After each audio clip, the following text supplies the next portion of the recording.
Sejarah Hijaz.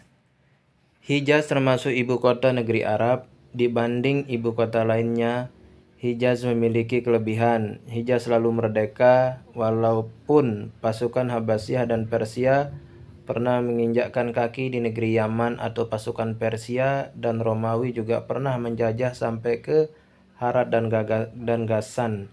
Kekuatan asing itu tidak mampu menembus sampai ke pusat Jazirah Arab atau Hijaz.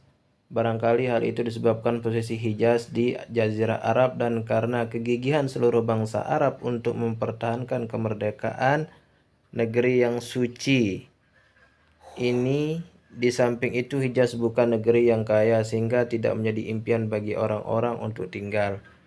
Barangkali satu-satunya usaha untuk menjajah Hijaz adalah usaha yang dilakukan oleh Utsman bin Huwairits. Dia masuk Kristen dan berhasil dekat dengan Kaisar Romawi. Dia berkeinginan Mekah menjadi wilayah Romawi dan menjadikan dirinya raja di Mekah di bawah bendera Kaisar, sebagaimana raja-raja Ghassan. Namun penduduk Mekah malah melakukan pemberontakan. Dia pun melarikan diri dari Mekah dan berkeinginan agar Kaisar Romawi serta rakyat Ghassan menyerang Mekah. Namun penduduk Mekah membuat muslihat dengan menyuguhkan makanan beracun kepadanya. Al-Huwairits pun meninggal dunia. Innalillahi wa inna ilaihi raji'un. Mekah pertama kali dikenal oleh beberapa kabilah dari Imlik. Meski demikian, kesuciannya sudah ada bahkan sebelum periode Ismail. Banyak kabilah Jurhum merantau ke Mekah, lalu tinggal bersama kabilah Imlik. Akhirnya Jurhum mengalahkan Imlik dan mengusirnya dari Mekah. Pada saat itu, Hajar dan Ismail bertemu ke Mekah. Ismail muda tumbuh di dalam habitat Jurhum dan menikah dengan seorang wanita dari mereka. Ismail bersama ayahnya Ibrahim lalu membangun kembali Ka'bah setelah adanya banjir besar, sebagaimana disebutkan di dalam Al-Quran.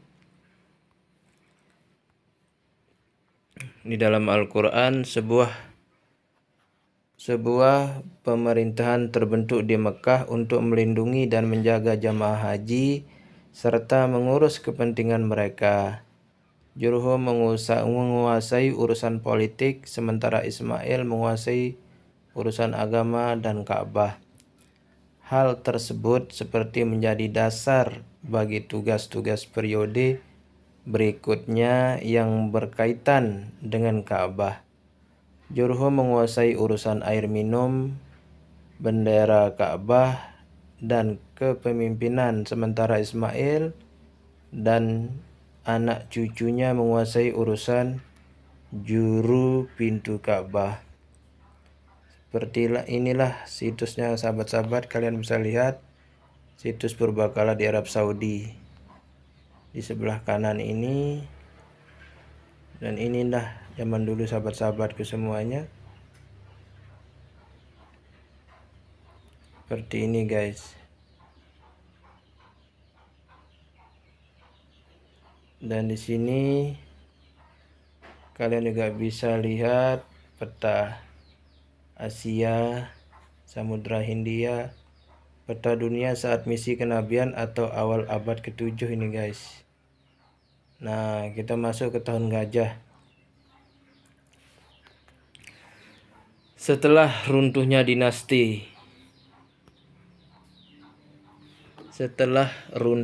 dinasti Himyar, kaum Habasyah Abisinia menguasai Yaman. Ketika Abrahah al-Ashram menjadi gubernur, dia berkeinginan umat manusia berpaling dari Arab. Dia membangun sebuah gereja yang diberi nama Al-Qulais, dari bahasa Yunani Ekklesia, yang berarti gereja. Dia menghiasinya dengan batu marmer dan kayu yang disepuh emas. Gereja itu tinggi menjulang. Orang yang berada di bagian atasnya bisa melihat kota Aden, Yaman. Abraha menundukkan bangsa Yaman untuk membangun gereja tersebut dan menghinakan mereka. Dia bahkan memindahkan tiang marmer dan batu berukir dari istana Bilqis untuk gereja tersebut. Di samping itu terdapat pula salib-salib dari emas dan perak serta mimbar dari gading gajah dan kayu aboni di dalam gereja tersebut.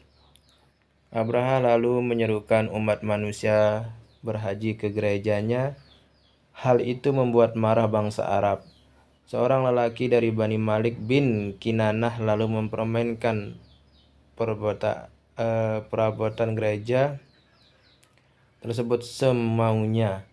Abraha pun naik pitam. Ketika mengetahui bahwa pelakunya adalah seorang dari Arab, dia bersumpah merobohkan Ka'bah. Pasukan besar pun disiapkan untuk berangkat menuju Mekah. Tak lupa ditempatkan pula pasukan gajah di bagian depan.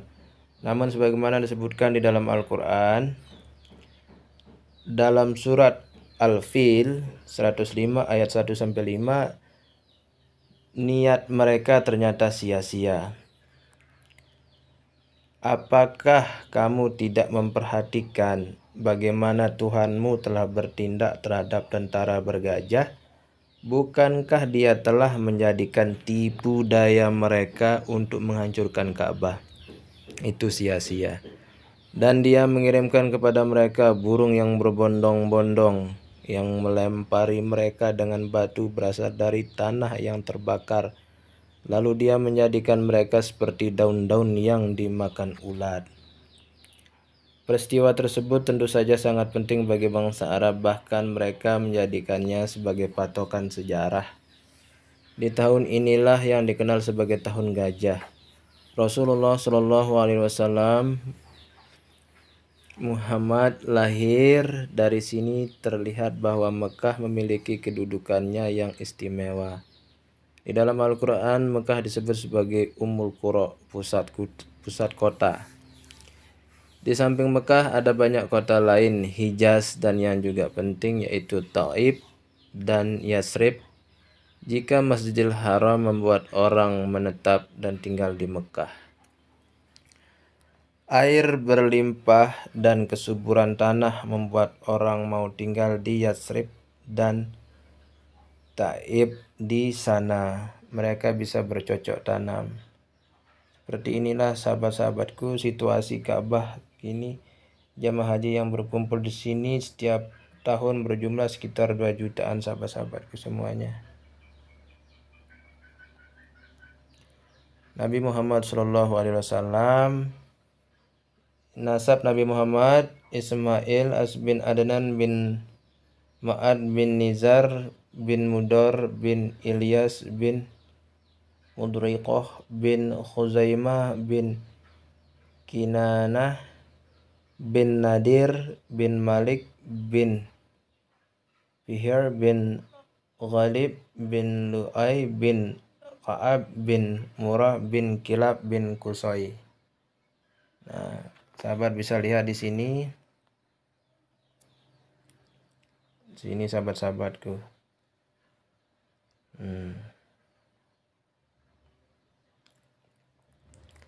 Di sini ada penjelasannya. Nabi Muhammad SAW lahir pada tahun gajah atau 571 Masehi. Beliau dirawat kakeknya Abdul Muthalib dan disusukan pada Bani Sa'ad yang menyusuinya bernama Halimah As-Sa'diyah. Pada usia 6 tahun, ibunya Aminah meninggal dunia. Ketika akan menghembuskan nafas terakhir, Abdul Muthalib berpesan kepada anak-anaknya agar memberikan kasih sayang kepada Muhammad yang tidak dia dapatkan dari kedua orang tuanya. Setelah sang kakek meninggal dunia, Muhammad diasuh oleh kakak dari ayahnya Abu Thalib. Usia Muhammad sekitar 8 tahun ketika kakeknya meninggal dunia. Ketika Muhammad remaja, dia mengembalakan kambing Abu Thalib. Banyak pengembala yang juga mengembala kambing, namun Muhammad tidak banyak berbaur dengan mereka dan tidak melakukan apa yang mereka lakukan sebagaimana kesenangan masa kanak-kanak. Pada usia beliau itu, Muhammad dikenal sebagai Al-Amin karena seluruh orang melihat kesucian dan amanah pada dirinya yang tidak ada pada anak sebayanya. Suatu saat Muhammad keluar bersama Abu Thalib membawa dagangan ke Suriah. Saat itulah terjadi kisah antara Muhammad dan pendeta Abu Haira yang membuat Abu Thalib semakin menaruh perhatian kepada Muhammad. Ketika berusia 14 tahun, Muhammad muda ikut dalam perang Al-Fijar yang terjadi antara Bani Kinanah dan Quraisy.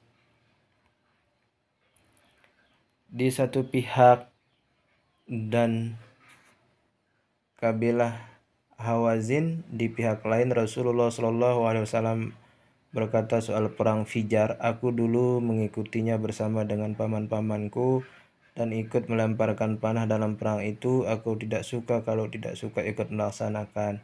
Saat berusia 25 tahun, Muhammad pergi membawa dagangan milik Khadijah bin Khuwailid. Beliau pun terkenal dengan pedagang yang jujur dan amanah. Karena perilakunya yang menjadi teladan para pedagang itulah Khadijah menawari Muhammad menikah dengannya. Saat itu usianya baru sekitar 25 tahun, sementara Khadijah 40 tahun. Mereka pun menikah. Muhammad memiliki kebiasaan yang tidak dilakukan para penduduk di Mekah. Ia suka menyendiri di gua untuk beribadah menurut ajaran agama Ibrahim. Saat berusia 40 tahun, ketika sedang menyendiri, ia menerima wahyu. Permulaan wahyu yang berbunyi Iqra. Itu menunjukkan banyak hal. Antara lain dari sejak awal Islam telah menjunjung tinggi ilmu pengetahuan. Wahyu itu merupakan permulaan risalah Islam yang mengakhiri masa jahiliyah dan mulai babak baru bagi bangsa Arab. Jahiliyah bukan berarti bangsa Arab adalah bangsa yang bodoh saat itu. Di Jazirah Arab sudah ada peradaban, bahkan di sana sudah terdapat kerajaan yang memiliki kebudayaan dan keagungan yang tinggi. Jadi jahiliyah di sini adalah kebodohan dari sisi agama. Ajaran sebelumnya yang berisi kesesatan dihancurkan. Bangsa Arab pun diajak menuju satu agama dan satu Tuhan. Dakwah Islam melewati berbagai babak. Babak pertama adalah babak pemantapan untuk tauhid atau penyembah satu Tuhan, beriman kepada hari kiamat, kebangkitan setelah kematian, hisab, beriman kepada kitab-kitab dan rasul tanpa membedakan antara rasul Allah yang telah lalu yang oleh Al-Quran diredaksikan dengan kalimat berikut: sungguh agama yang diridhoi di sisi Allah hanyalah Islam. Al-Quran Surat Ali Imran ayat 319. Di antara konsekuensi babak pertama dari dakwah Islam ini adalah Muslim harus bersabar atas gangguan dari orang-orang kafir, karena gangguan orang kafir sudah mencapai titik klimaks. Allah memperkenankan kaum muslimin hijrah ke Madinah yang saat itu bernama Yathrib. Di Madinah inilah dakwah Islam memasuki babak baru. Inti dari babak baru itu adalah mendirikan masjid, mempersaudarakan kaum muhajirin dengan ansor, membuat perjanjian saling membantu, dan adanya persekutuan antara muslim dan non-muslim. Meskipun Islam bersikap murah hati, kaum Yahudi tidak pernah tulus mengadakan perjanjian dengan umat muslim. Mereka menerima perjanjian itu, namun di sisi lain juga merencanakan sebuah kejahatan, yaitu menipu serta melawan kaum muslim. Akhirnya perbuatan tersebut membuat mereka diusir dari Jazirah Arab.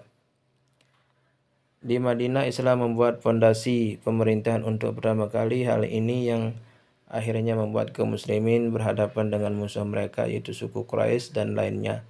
Namun atas pertolongan Allah Subhanahu wa taala, kabilah Quraisy akhirnya masuk Islam dan mengangkat bendera bersama kaum muslimin.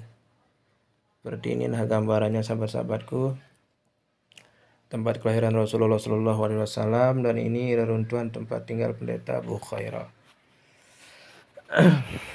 Baiklah sahabat-sahabatku semuanya, sampai di sini dulu video tentang sejarah tentang para nabi. Jangan lupa untuk ditonton dari awal sampai akhir dan disimak. Kurang dan lebihnya saya mohon maaf. Wassalamualaikum warahmatullahi wabarakatuh.